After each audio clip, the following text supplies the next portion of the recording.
Now, I'm putting a lot of confidence in Jim and his technique and what I've learned thus far by chipping toward my neighbor's house with my neighbor's windows and my neighbor's glass.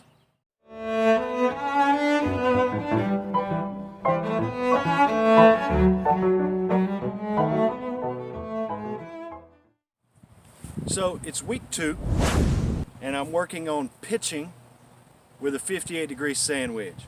Last week I worked on chipping and I was going to stick with just a pitching wedge to chip everything, but I sent in my videos to Jim and he came back with a sort of a tailor-made program for me for the rest of the week, and he instructed me to go through and chip with several different clubs and watch the rollout to try and make it to the same spot from the same spot as far as the fly on the ball, and then watch the rollout differences. Now the way I chip is to vary the clubs. So I go from sand wedge a 58 degree up through 54, 50, pitching wedge 9, 8, 7, 6. And from that, I always try and land it just over maybe a yard onto the green. So, and I sort of go on ratios. My sand wedge is kind of like a 1-to-1 ratio, meaning if I set up the chip and I make a stroke that goes, let's say, 3 yards, it's going to roll out about 3 yards under normal conditions. Now, of course, those things vary depending on where you're chipping it from. Are you chipping uphill? Are you chipping downhill? Where's it going to land? Is it going to land on a flat spot, a little bit uphill, a little bit downhill? This week I've progressed to pitching with the sand wedge, and I've just got a little 25 to 30 yard pitch set up here.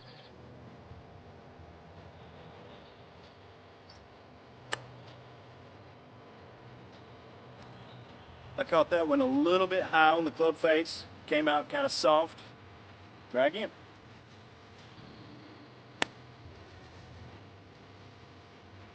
That one shot out to the right.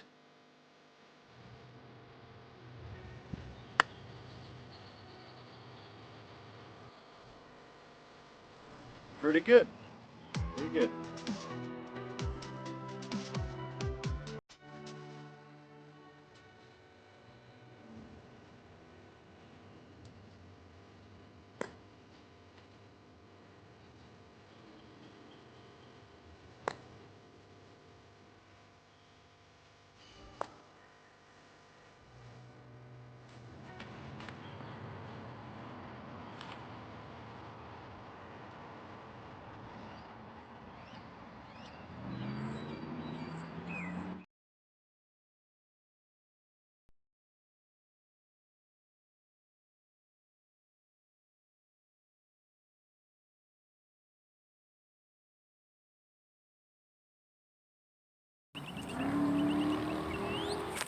So I'm working on pitching / quarter swings. These are going right where I aimed them.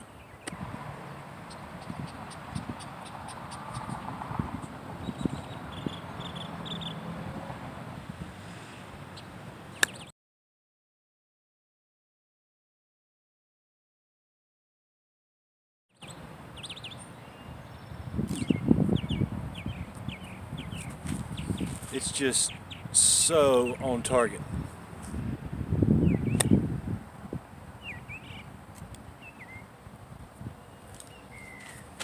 That's like 5 in a row. Just bam, bam, bam.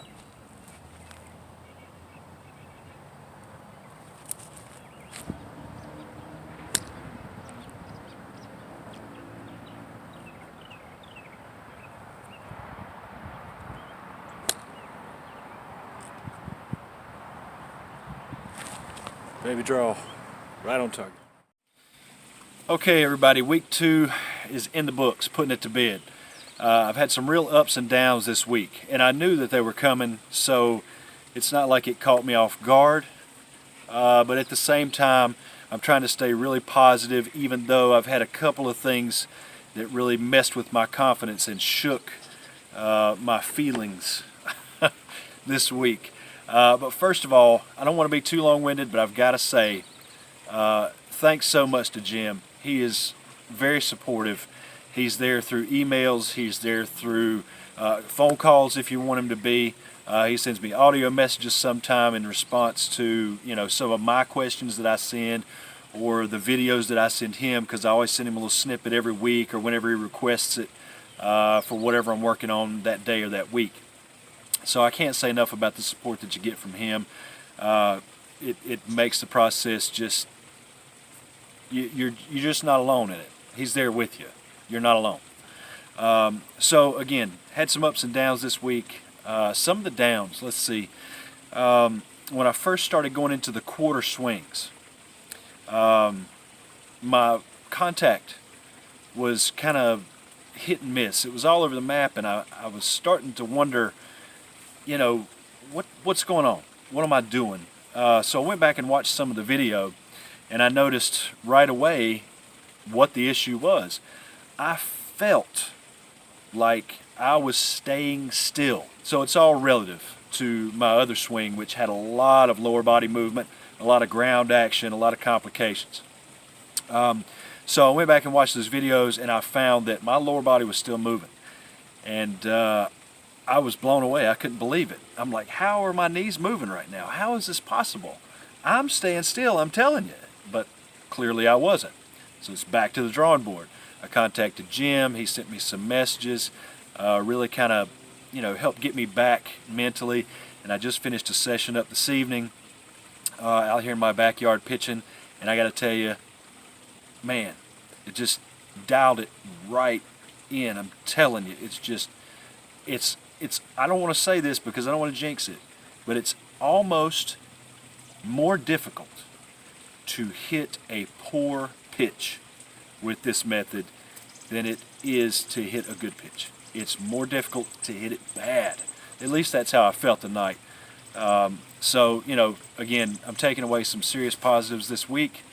Looking forward to next week. Next week, hopefully I'll be progressing on to more quarter swings and some half swings, and then maybe working my way up into some mid irons, maybe some 7-iron, some 6-iron, maybe even some 5-iron.